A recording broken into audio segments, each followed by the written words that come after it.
Apparently, Elizabeth Warren has a little bit of a situation regarding her campaign workers, and it's gotten, from what I know, it's gotten very little attention in the press, while this fake scandal regarding Bernie Sanders's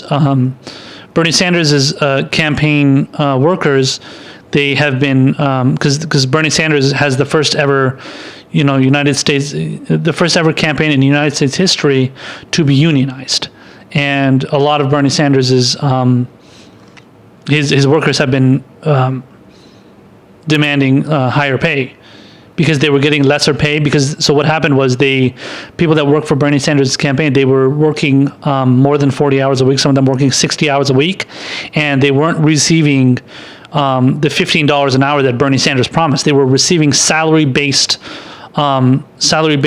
income for their work, and they were receiving that while working more than 40 hours a week. Now, that was something that the Bernie Sanders campaign, they fixed this issue, and they made it so that regardless, so instead of getting a salary-based, 40 or more hour per week schedule, they get a $15 an hour wage, where if they do end up working 60 hours a week, whether it's 40, 50, 60 hours a week, whatever it is, you get paid $15 an hour no matter what.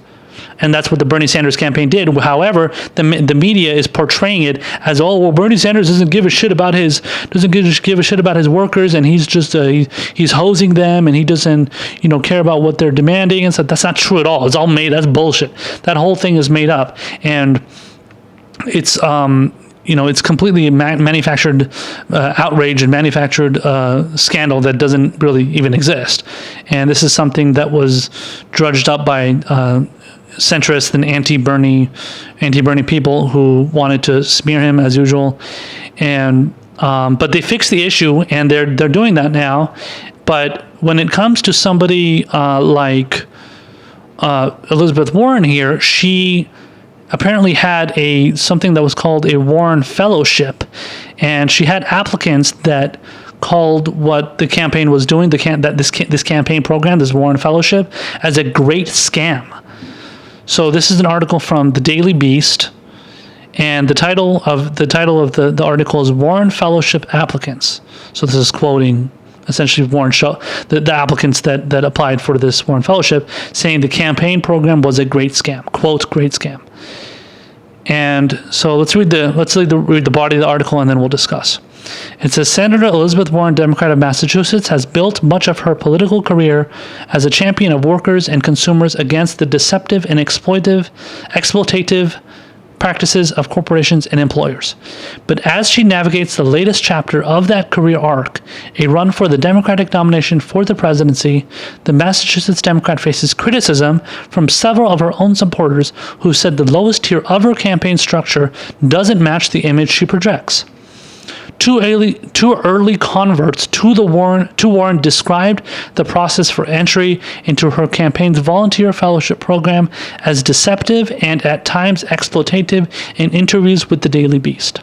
They said they were pushed toward unpaid positions, overpaid ones, misled over the availability of financial assistance, and asked to sign highly restrictive non-disclosure agreements that worker advocacy groups concede are irregular. Both applicants verified their accounts with emails and text messages from the Warren campaign.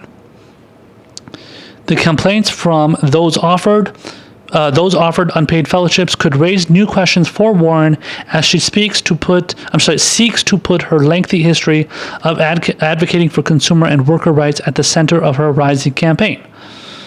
So this is quoting one of those individuals who worked for her campaign and was part of the fellowship. It says, what was sold to me was very different than it actually was, said Jonathan Nenzi. I think it's Nenz, a rising senior at Seton Hall University who was offered a volunteer fellowship position on Warren's campaign. It was kind of a great scam of getting people to show up and work in the capacity of volunteer, but to function as a paid intern in the amount of work they are doing, he said.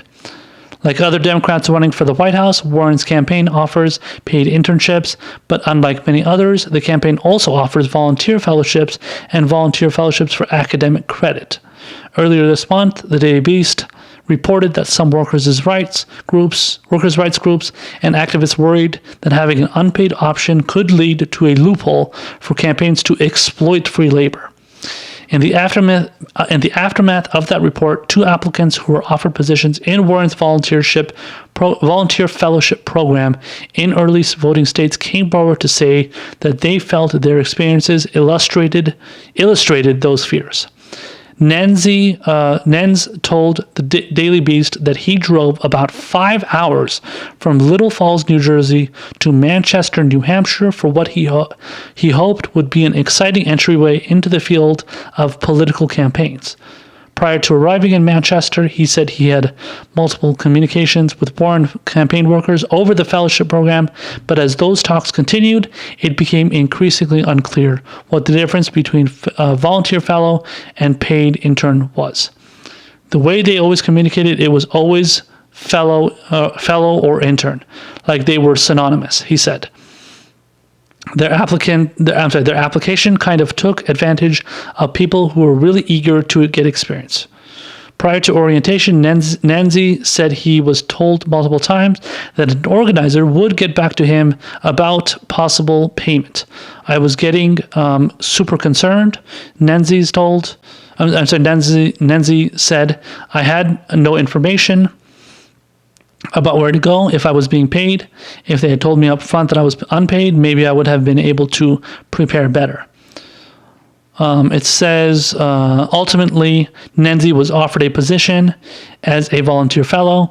As part of the onboarding process, he was sent a mandatory non-disclosure agreement to sign upon accepting the offer and passing the campaign's vetting process, stating that volunteer fellows would not, quote, not communicate with any member of the press, end quote, or make any statement that may impair or otherwise adversely affect the goodwill or reputation of Warren for President, Inc., among other provisions.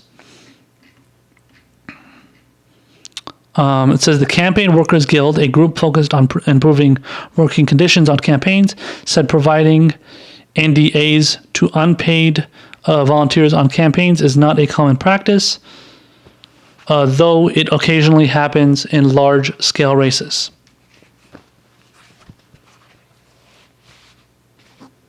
Former Vice President Joe Biden, one of the only Democratic 2020 campaigns to offer a similar unpaid fellowship program, does not require volunteer fellows to sign NDAs, a campaign official confirmed. Nenzi said he did not sign the agreement. The emails sent to Nenzi were reviewed by the Daily Beast. Warren's campaign, which brought in $19.1 million in fundraising during the second quarter of 2019, declined to comment specifically on the use of NDAs for volunteer fellowship positions. Yeah, how convenient. Additionally, it has defended the use of unpaid volunteer fellowships on grounds that many fellows receive stipends from educational institutions or other third parties, and that those in the intern and fellowship programs have, quote, access to cost-free supporter housing while they're working in state.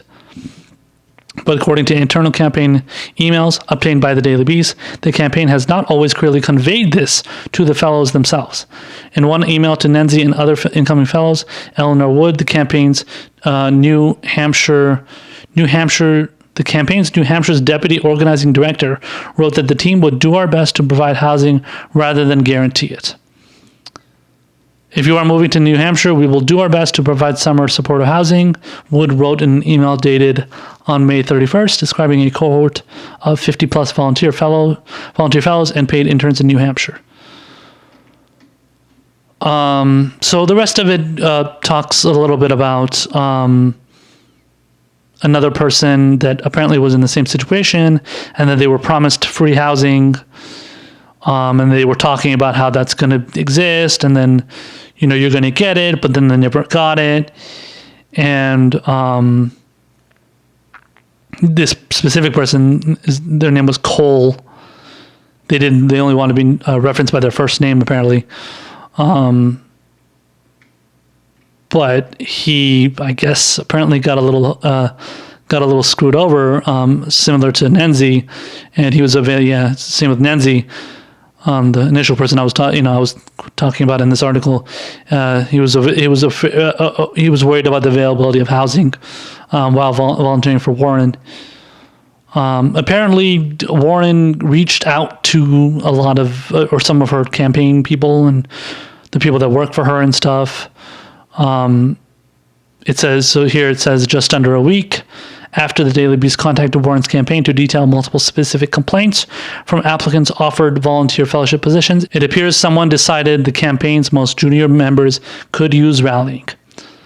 On July 24th, Warren hosted a call featuring campaign manager Roger Lau to thank interns and fellows in her program. After the call, an outpouring of praise surfaced on social media with about a dozen people tweeting their gratitude for the candidates' outreach. And then it just shows a bunch of tweets from people who are saying they love the response from Warren and they seemed really happy. So I don't know why they felt the need to show pictures of them looking so happy.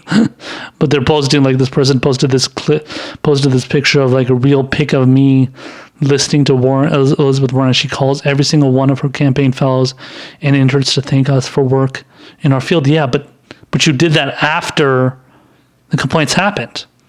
So after you made all these promises, to your campaign people about how you're going to, you're going to give them free housing and that they're going to be paid, not unpaid, and they're paid volunteerships and fellowship and a volunteer program. Apparently you decided to, after the fact, you decided to address it, and this person is like fawning over you doing this. I don't know why, but okay. Anyway, so yeah, I mean, that's concerning. It's not something.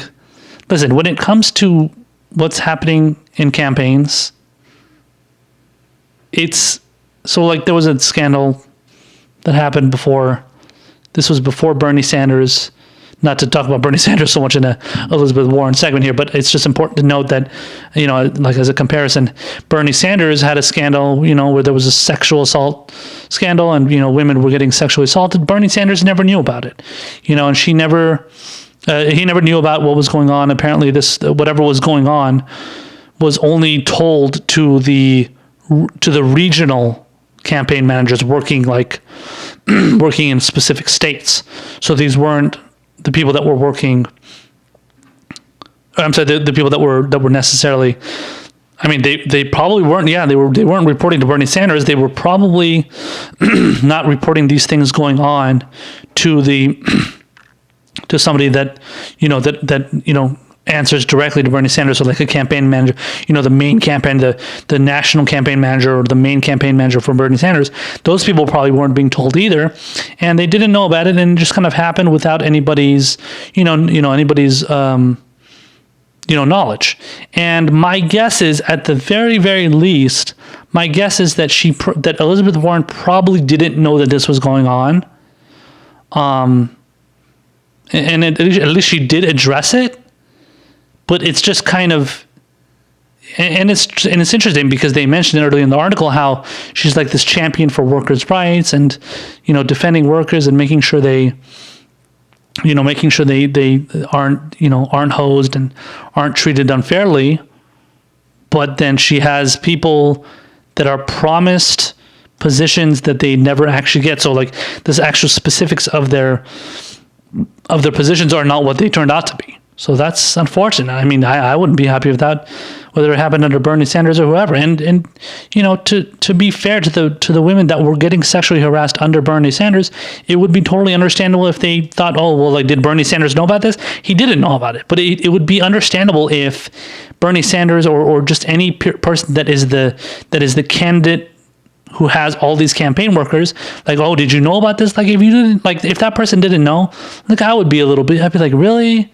Like, come on, how did you not know about it? You hired all these people, and then you put them in these positions, See, like, I'm trying to be objective and look at it in the right way. Now, when it comes to the whole kind of thing about Elizabeth Warren caring so much about workers' rights, That's something I have trouble believing. That's not something that that I necessarily can buy into. Now, I'm not saying she's anti-workers' rights or that she doesn't care about unions and doesn't care about improving the lives of the people that work, in, for example, unions and stuff. But her campaign is not unionized like Bernie Sanders. Why? There's a reason for that, right? I mean, one could assume that you're anti-union. I don't know. Now, when you look at what the Democratic Party has done over the last, I don't know, I would say 2 decades at least, maybe a decade roughly, if you want to be nice, their position on unions has not been very good.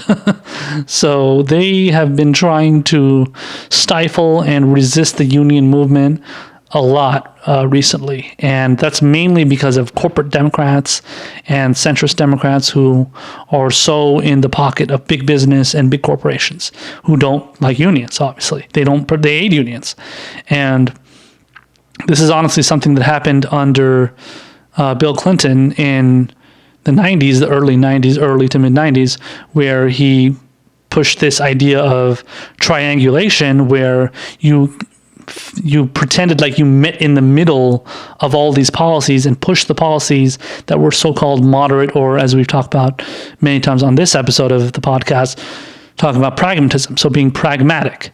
And this is what the Bill Clinton model was. It was triangulation, where you meet in the middle of that triangle, and then you please the right-wingers, you please the centrists, you please the progressives, and then everybody's happy.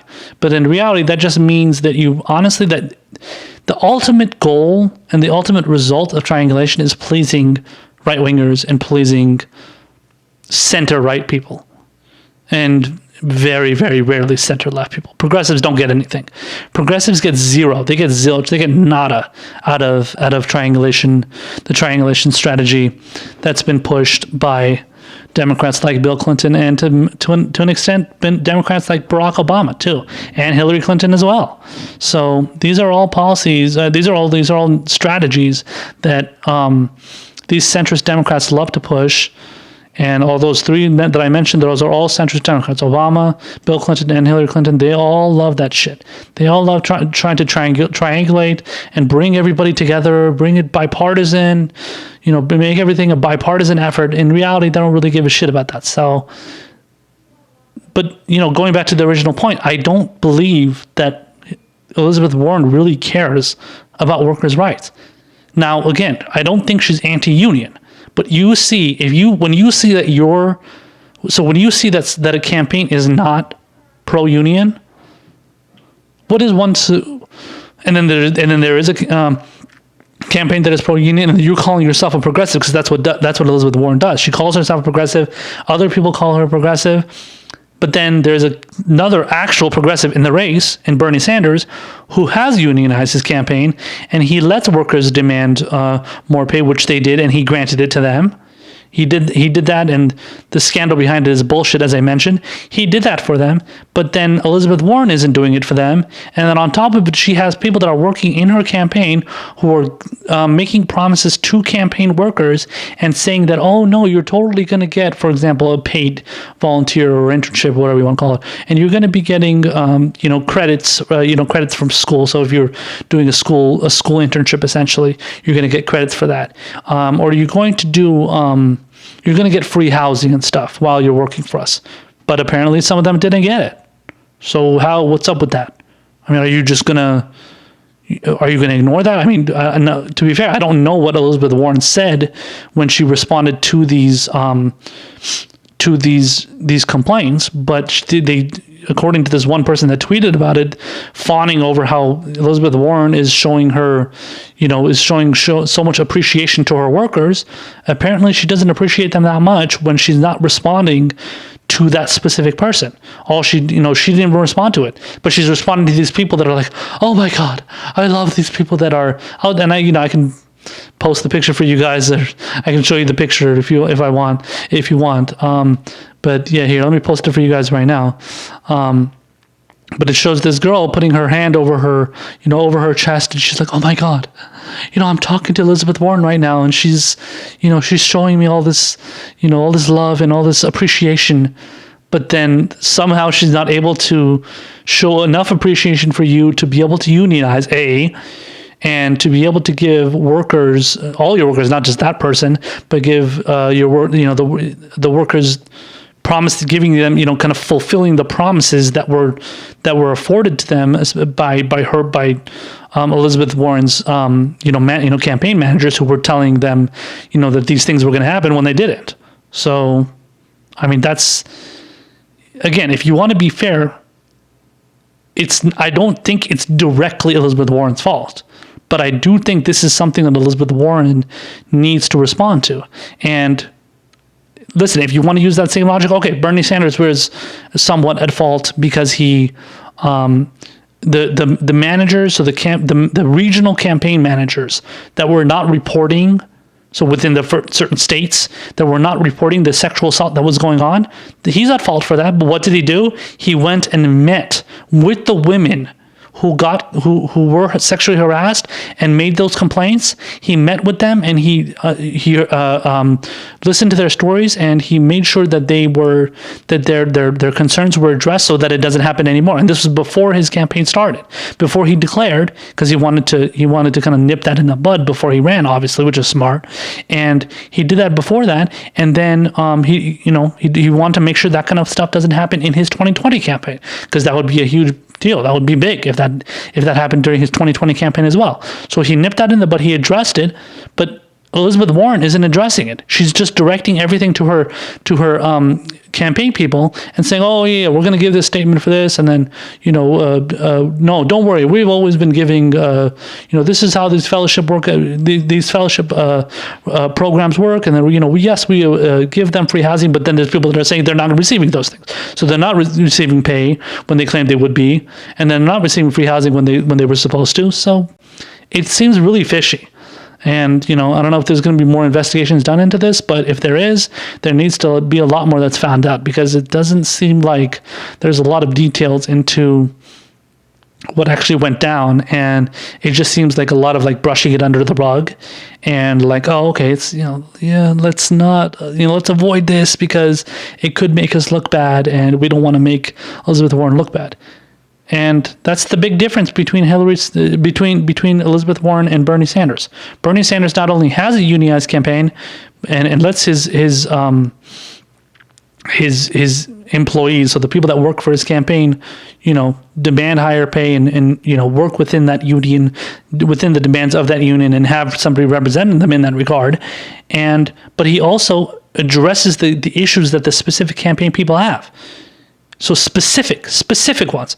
But this person, who posted this pic on Twitter, talking about how, oh my God, I can't. It's so wonderful how, she addressed our concerns and then talked to us directly. But what did they directly talk to those two people or however many people? I think it was 2 or 3 people that were quoted in the article. No, they didn't do that, because all she did was just kind of handed over to her campaign manager for that kind of regional campaign manager out in New Hampshire or whatever it was, and then that person dealt with it. So she didn't deal with it directly, but they portray it as if that is one of the people pretends as if that Elizabeth Warren cares about her campaign people so much that she talks to them directly, but then she can't talk to the people that have the actual issues. But then the people that don't have issues, she talks to them because that's an easy way for her to do that, because then she can show this person, fawning over her and pretending as if she's this wonderful person and whatever. Maybe she is, but she's obviously not that great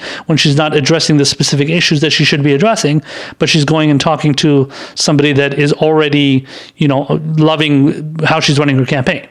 So it's very convenient. These people, they want to avoid all the scandals that are bad for them. and they get away with doing that. And honestly, Elizabeth Warren has received so much favorable coverage from the mainstream media. I haven't heard anybody talk about this, while all I've seen from, multiple, according to what I've seen from progressives, the media is harping away, centrists are harping away about Bernie Sanders supposedly not caring about his fucking workers. And I've seen centrists tweet about it and stuff. It's fucking bullshit. As usual, smearing Bernie Sanders and not giving a shit about this, using that same standard for anybody else. So they don't do that, because there's only the standard of either smearing Bernie Sanders or pretending like the great things that he does that aren't actually happening. That's what it is. You need to avoid Bernie Sanders, avoid talking about the good thing Bernie Sanders does, just talk about the bad things. And then all the bad things that the candidates that they preferred do, avoid that, but then, fawn over the wonderful things they do.